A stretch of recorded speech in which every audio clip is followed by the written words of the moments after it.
Good morning. I get these little emails from the forward.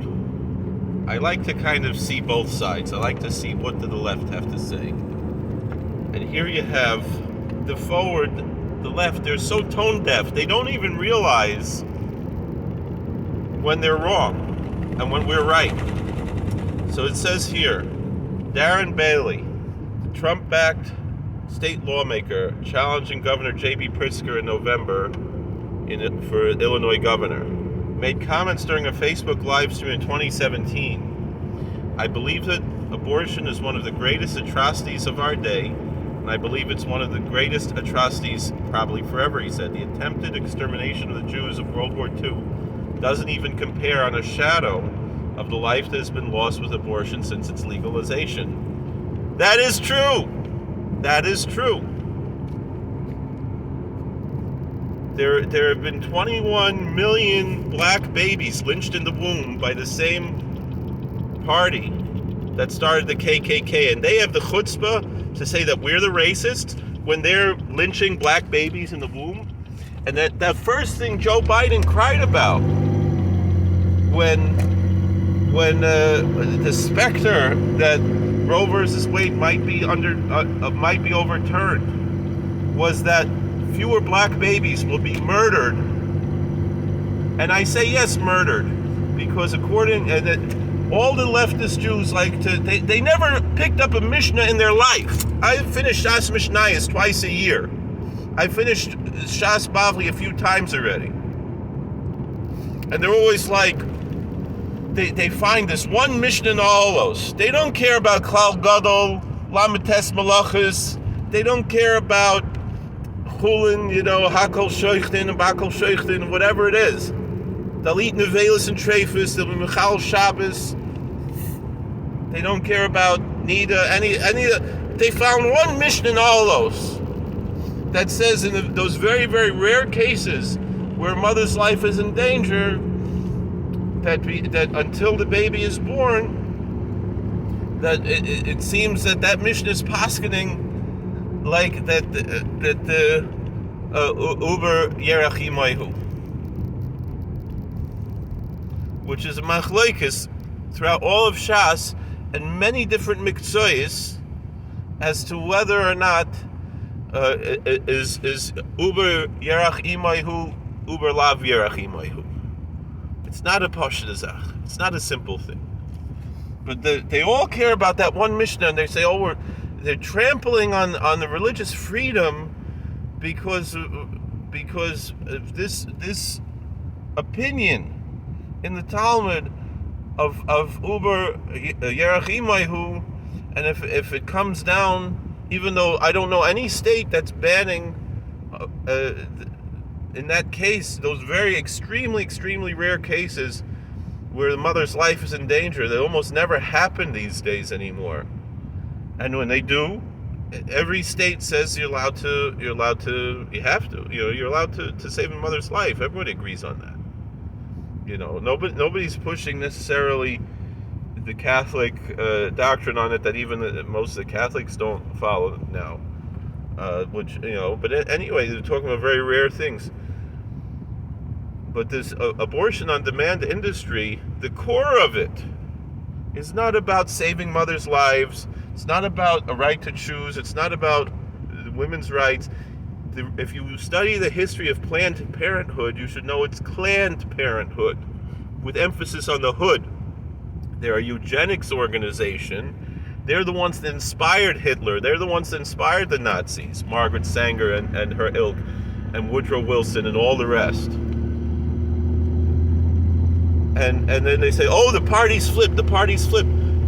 If the party's flipped, then it should be the Republicans who would want to kill the black babies and the Democrats who would want to save them. But it's the Democrats who want to kill as many black babies as they can. 50% of black babies in New York City are murdered in the womb and don't have a chance to be born. And then they go and say that asking for an ID is voter suppression? What about killing all those millions, 21 million blacks who never got a chance to vote? That's the real voter suppression. And that's understating the fact, because they didn't get a chance to do anything. Because the Democrats hate black people. The Democrats took the fathers out of the black homes, kept them poor, to make them have these desperate situations. I don't blame the black people. I blame the white, rich Democrats who have made a genocide against the black race. Financially and physically murdered. And yes, according to the Talmud, it is shvichas damim for Ben Noach to make an abortion. So it is an inyan of murder for the vast majority of people in the United States, and we should be, al pi halacha, we should be worried about being over on the. I'm a little tired today because of my Lyme disease. We should be worried about being over on Lifnei Iver. And so we should be, if we care about halacha, we care about Torah. There's a halacha of Lifnei Iver, and to allow abortion on demand when it's unnecessary is an inyan of Lifnei Iver, and we of placing the stumbling block in front of the blind, because we're causing the oilam to be over on Lifnei Iver. Now someone brought up, we care about Lifnei Iver and the Avodah Zarah. So the thing is already from the Tanakh we find that Avodah Zarah, the B'nai Shalom says, "Mimizrach shemesh at mevoya gadol shmi b'goyim." It says in the book of Malachi, from the rising of the sun to the setting thereof, great is my name among the nations. There's no Avodah Zarah today, but there is a genocide against the black race and other races. If the abortion were like they said when Roe versus Wade came about, safe, rare, and legal, we're worried that the women are going to hurt themselves trying to make an abortion, so we got to make it safe. All that stuff I understand. I can commiserate with that. I have an open mind to say, all right, I might have a different view, but you're making a good point there, and maybe we should keep it rare, safe, and legal. But that's not what you have these days. When you have people making, we have to be proud of the abortions, we have to celebrate it, we have to shout it, and they ritualize it. It's all going back to Molech. It's all going back to there's nothing new under the sun. It's going back to the ritual murders and the Sabbatean movement and all of these things. It's going back to all of these. There's this whole genre that many Ehrliche pious people were accused of something of blood libels. And there could be something to it, not by our Ehrliche pious people, but there were Sabbateans and the Frankists who are antinomian cults that came out of the Jewish community. And unfortunately, the Sabbateans were overwhelmingly, at one point, accepted. But then when they saw the antinomian streak of the Sabbateans, all the Gedolim went against them, but then there were certain pockets that remained. And that's where you have these antinomian groups like the Reform and the Zionists and all of these other evil cults. Even if they say, they're the majority of people who identify as Jewish, I'm sorry, Judaism is a religion, not a race. They're not part of our community. They've been long excommunicated, the Sabbateans. Nobody wants anything to do with them. And then their spiritual godchildren, the Frankists, who were even worse. I would not be surprised if there was not some truth to these ritual murders within those cults. And those cults are what inspired pretty much all of leftism, not only within the Jewish community, because Rav Yaakov Emden warned the Christian community. Rav Yaakov Emden said, Christians, stay with your Christian beliefs. Don't be fooled by this false messiah of Shabtai Tzvi.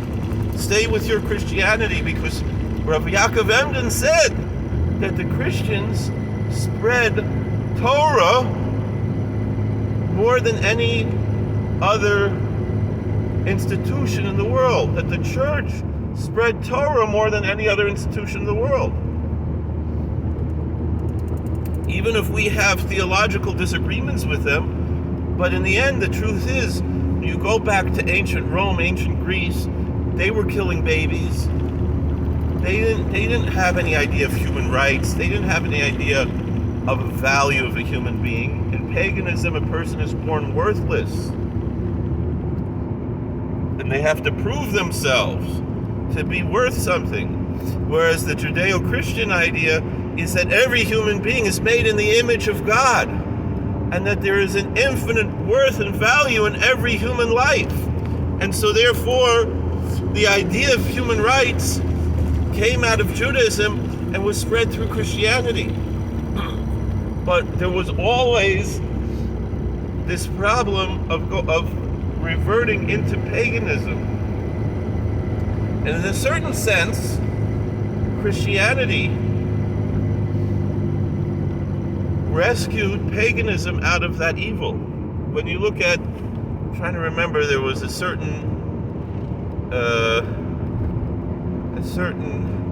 diplomat in India, or a governor. He had the same name as an actor. I don't remember the name offhand right now, from England. And he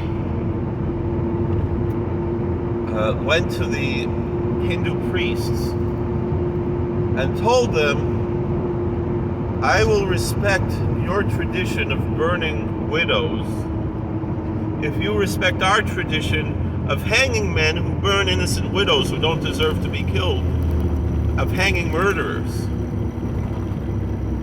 Meaning to say that the Christians in India, when the British colonialists took over India, they changed that country.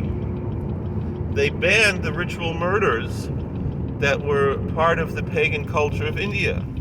And it transformed the pagan Hindu society into recognizing human rights that they did not have prior to Christians in introducing them to the Judeo-Christian ethic, which is really the Jewish ethic of human rights and the value of human life.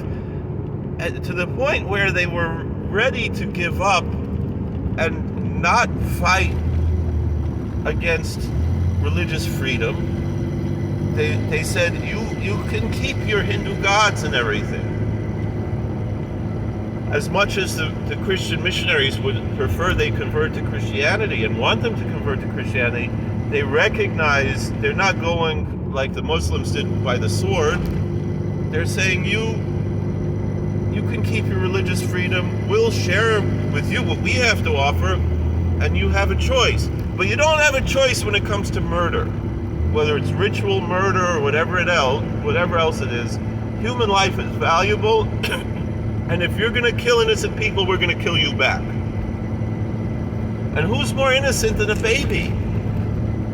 But this is a reversion to the pagan ideology, which was present in the European pagan ideologies.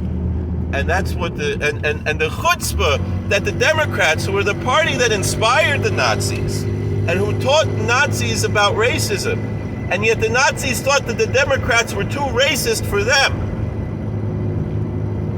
When they made the Nuremberg laws, the Nazis went and looked at the Democrat laws. And the Democrats said, if you have one drop of black blood, you're black. Which that itself is a bit of a genocide against the black race, because it's a delusion. Not that to me it doesn't matter, because to me there's only one race, there's the human race. But there was an attack on the black race by doing that, by identifying anyone with one drop of black blood as black, which we see right now. You have a woman, and she even said she's a woman, she's wearing a blue suit or whatever, and she's holding the office of the vice president. And this woman is half Indian. She has an Indian name. Nothing wrong with that. She's a quarter Irish, and she's a quarter Jamaican, and her Jamaican ancestors were slave owners who owned black slaves. And yet, because the Democrats still stick to the one-drop rule, she's black. She has nothing to do with the culture of the African American community. She pretends to. She goes and says, oh, in college I was smoking weed and listening to Tupac, when Tupac wasn't even producing records when she was in college. When she graduated college, Tupac Shakur didn't start producing records for another year later. And so she's pretending to be something that she's not in order for votes. And I have no problem with all that. I don't believe in identity politics. I believe we have one race as a human race. And I believe that we should follow Dr. King's vision of judging people by the content of their character and not the color of their skin. But all the Democrats care about is the color of their skin. And it hasn't changed. The party's never flipped. The Republicans are still the party that cares about the individual, no matter what race, what religion. The individual. The most important minority is that minority of one. And the Democrats care about demographics, hence the name Democrats. Whereas the Republicans care about republicanism, which means that we don't have a king, which means we protect the minority from the tyranny of the majority, and that we believe in meritocracy, and we believe in the inherent value of every human being, which is something that the pagan religions reject. The pagan religions believe, I work with pagans, and in the prison where I work, and we have a pagan minister who volunteers, and he told me, and again, I support his right to religious freedom. He happens to have a lot that we have a lot in common that we can relate to, even though we obviously disagree in matters of religion. But we can talk about it because we get along with each other. And he explained to me, and he comes from a Norse pagan tradition, a Saxon tradition called Judaism, and he ministers to various Norse pagans and other pagans in the prison. And this pagan minister told me to join his tribe. The first step is you have to be worthless. You have to recognize that you're born worthless and that you have to earn your value. That is totally the opposite of the Judeo-Christian ethic. There isn't, and I'm tired of those people saying there is no such thing as Judeo-Christian ethics. There are obvious differences between Judaism and Christianity. Nobody denies that. But there are certain core ethical, moral beliefs that both Christians and Jews share. And sure, there are differences between the different denominations of Christianity and the different groups within and without and away from Judaism. And I think Christians will also say within and without and away from Christianity. But there are certain core things that I think even the most liberal Christians and those who identify as Jews can share. Even those who are what they call pro-choice or whatever, or even very adamantly pro-abortion and not merely pro-choice, who go beyond that safe, rare, and legal.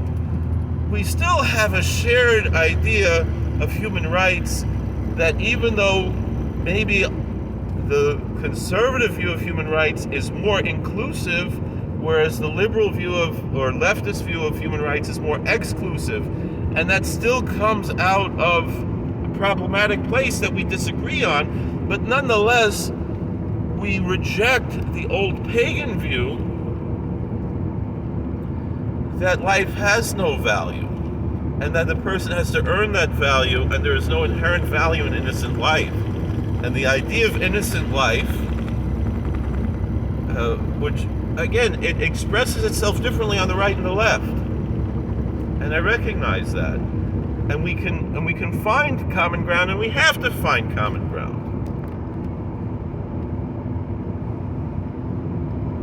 But also, the people on the left, most of them are unaware of the history of their own movement. They're unaware because, they're going to say, back in the days when it was the Klan, was the Democrats, they were more like the Republicans are now. That's what the Democrats claim. But it's not true. There is no truth to that. The Republicans, the ideology of Lincoln remains central to the ideology of the Republican Party today. The ideas of small government, the ideas of individual rights, the ideas of low taxes, of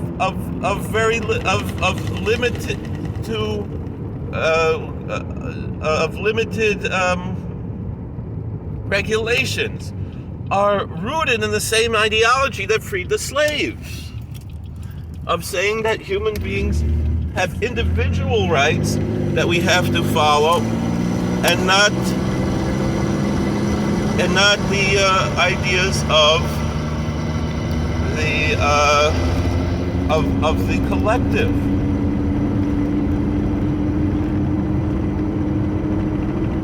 And these are important things to recognize, is that the parties did not flip.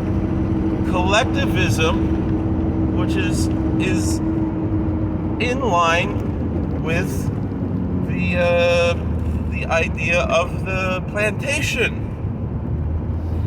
The welfare state has a lot in common with slavery. The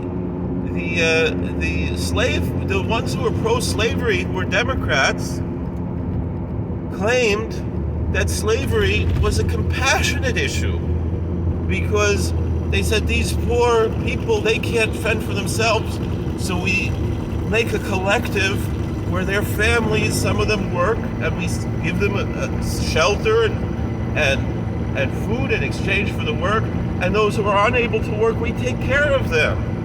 That's the welfare state. And whereas they say I'm saying the old slave supporting Democrats said that the Republicans who were saying they could work for themselves, they could fend for themselves, are being cruel to them because they can't. That's the exact same argument. And yes, again, I can understand when the people who say they're pro-choice, they feel, we're saving the lives of the mothers, and I'm all for that. I support saving the lives of the mothers 100%. I don't question that at all. I don't question when it actually is health care. But it's very rare for it to actually be health care. And I'll be very liberal about it to say also in the cases where the fetus is not viable and it helps in reproductive care, that the mother can have another baby more quickly. All of that stuff, if it's real though, sometimes doctors say, this baby has this or that, and you should just abort it when it's not even true. That happens every day in this country, and part of it is probably because the doctors are making money off the abortions. And then the mother says no, and the baby is totally healthy. It happens a lot. But if they can actually prove that the baby is not viable, 100%, that's a different story. A lot of cases where we could be compassionate and recognize that but that's neither here nor there. But the truth is, these two big issues of abortion and gun control are rooted in racism. Abortion is rooted in eugenics. Gun control is rooted in the Klan not wanting black people to be able to defend themselves, and the Jim Crow laws and so forth. And when the Reverend Dr. Martin Luther King, of blessed memory, he sought to get a gun permit to defend himself, he would still be alive today if it wasn't for gun control. And that's the root of what gun control is about. That the people who support gun control really what they're doing is lynching by proxy. Because when you take guns away from the innocent, law-abiding citizen, what you do is you make them a sitting duck for the criminals.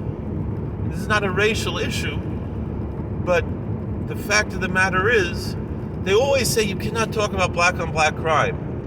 When you say, and I'm saying we have to talk about black on black crime, because the root cause of black on black crime is gun control. Because if the law-abiding people in the inner cities had guns to defend themselves, the gangsters would be too afraid to attack them. And so you leave them as sitting ducks.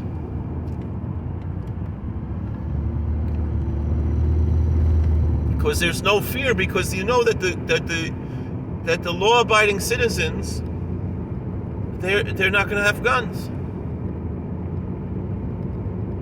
And so gun control increases black on black crime. Why? Because those rich, white, snooty Democrats want black people to get killed. That's what the Democrats are all about. Whether it's killing them in the womb, or making gun control laws that make them more susceptible because they can't defend themselves, because you have a gun-free zone. So now the criminal, a sign isn't going to stop a criminal. Calling a place a gun-free zone, that's not going to stop a criminal. All it's going to do is stop the law-abiding citizen from being able to defend themselves. A gun-free zone is the most dangerous place, because just like drug laws don't stop people from using drugs, how are gun laws going to stop criminals from using guns? Just use common sense. All gun laws do is make law-abiding citizens defenseless. And that's what the Democrats want. They want, and the thing is, the first thing the Nazis did was take away the guns. And so a government that wants us not to have guns while they still have it, because they always say, oh, back when the Second Amendment was written, all they had was muskets. You couldn't just buy a cannon. The truth was, you could buy a cannon. You could buy until I think Woodrow Wilson or FDR, one of those racist Democrat progressives, you could have whatever you want. Whatever the government had, you could have, because that's the whole point. The government's supposed to be afraid of us. I'm not saying that we could do whatever we want. There was a whiskey rebellion and it was put down, and that was proper, because the laws for the whiskey were all done through the proper means. So no, the private citizen cannot attack the government when the government is doing the right thing and following the rules. But when the government wants to become despotic, the government has to have a certain fear from us. The Second Amendment is not there so we can go hunting, and not even there so we can have self-defense from private citizens, from criminals, but from the worst criminals. You know, the private sector never did genocide. Only big government ever did genocide. Except perhaps Planned Parenthood, which had a lot of government support in their genocide.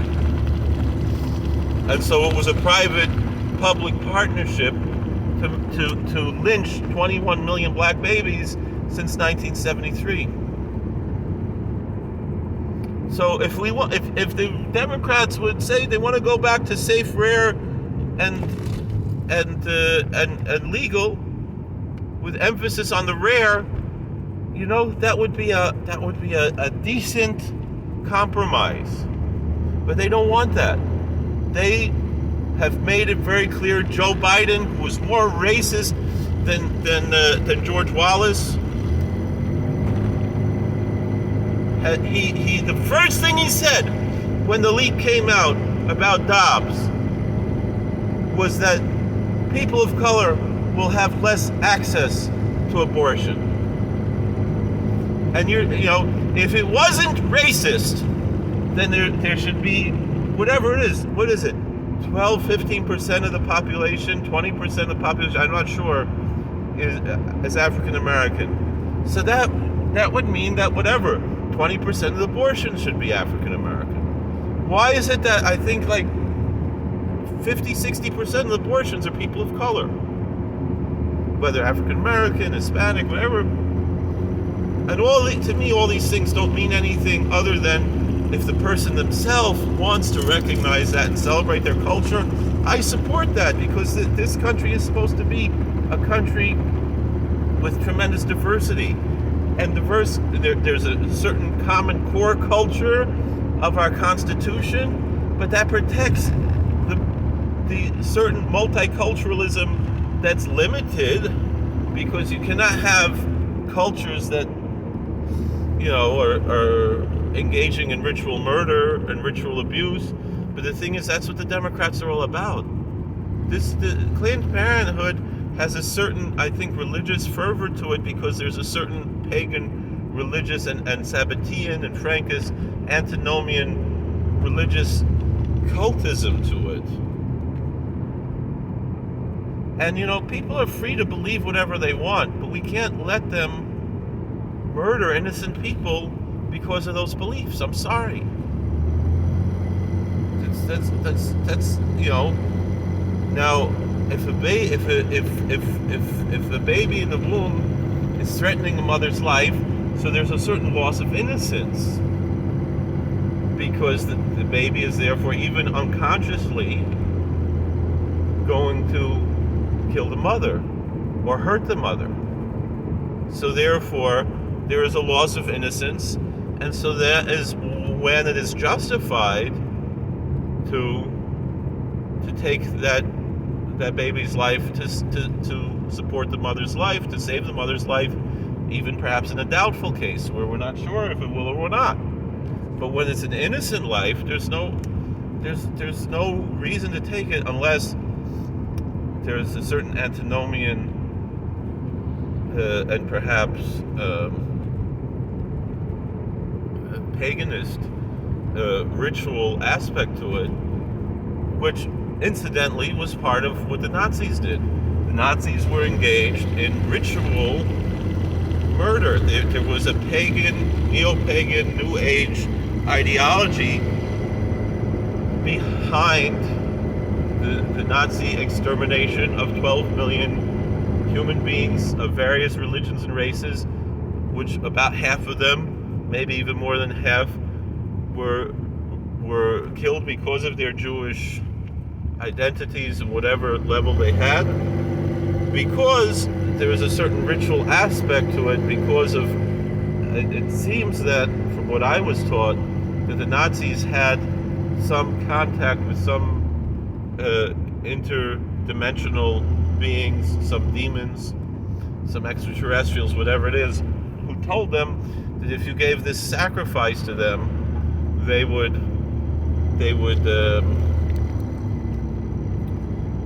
these demons would help the Nazis win the war. That's why, because everybody asks, why did the Nazis spend money killing innocent Jews instead of fighting the Russians? And the answer is because they believed, and perhaps they were told by these demons, that the demons would help them, or whatever they were, the archetypes, these deities, they could have been some of the Norse, I don't know, tricksters. They spoke to the Nazis because they had something similar to, there was a TV show called Stargate.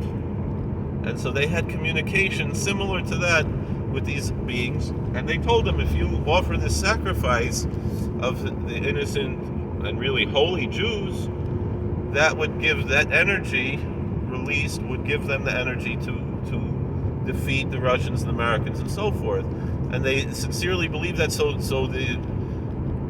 that was their war effort, was because they believed that is what gave them power.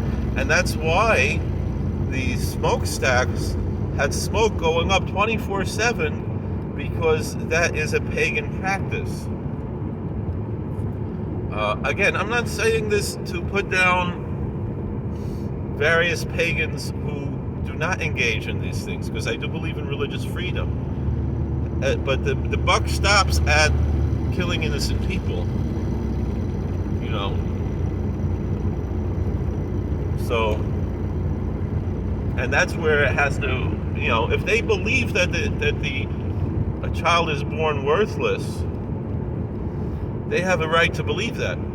The Judeo-Christian and Islamic belief negates that. We believe, the Abrahamic traditions believe, that human life has inherent value at birth, or perhaps even before birth, even in the potential of human life. And that's why we've ritualized other aspects of or God taught us to ritualize other aspects around the birth and about potential life and so forth, and Tumah and Tahara and so forth. And that's present both in Judaism and Islam. But to give us that sensitivity of even potential life, not to waste and not to disregard, and to ritualize aspects of that, of purification and so forth. So,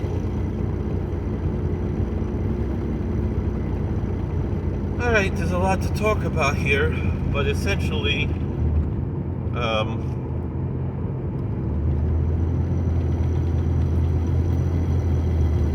that's what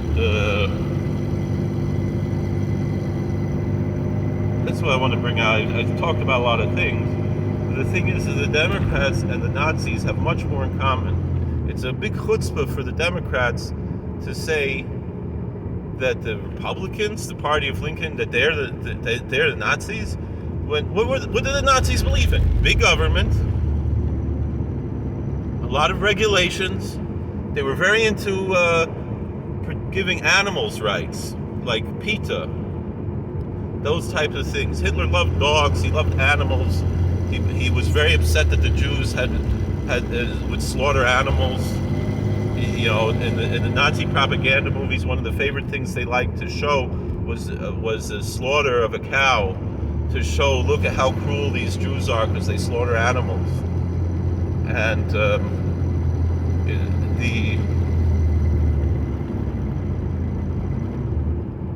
the Nazis believed in eugenics, which is rooted in the same ideology of Planned Parenthood. They believed in gun control. They believed in identity politics, in the politics of race. They did not believe in being colorblind. They felt that being colorblind was bad, which is all these things are what the Democrats believe in. And I know there are good people who vote Democrat because they just don't know the history, or they don't want to know the history, and they have a certain Stockholm syndrome that they're brainwashed by the Democrat cult. But you have to know, and that history goes back further. It goes back to the Frankists, the Sabbateans, and so do the roots of all of these movements of socialism, communism, whether it's National Socialism, International Socialism. All of these things are rooted in the antinomian ideology of the Frankists and the Sabbateans, and the ritual abuse and the ritual murders. And that's what Planned Parenthood is. It's a ritual murder society, and it has murdered. The Nazis murdered 12 million people. 6 million of them were Jews, and took away the potential of those who didn't have children who survived to have any progeny. And so they murdered many future generations. And the same thing the Democrats have done since 1973. I'm all for safe, rare, and legal when it's medically necessary, but this abortion on demand that kills more blacks and other people of color if it was a safe, rare, and legal thing, it should have been the same or at least similar statistics to their population. And yet the fact that people of color have a totally insubordinate level of abortions shows that Planned Parenthood is still Planned Parenthood. They are still rooted in who they always were, of eugenics, of racism, and there has to be put an end to that. We can't let this happen. We can't let this continue. Thank you for watching. God bless. Please like, share, and subscribe, comment. and we'll see you all later.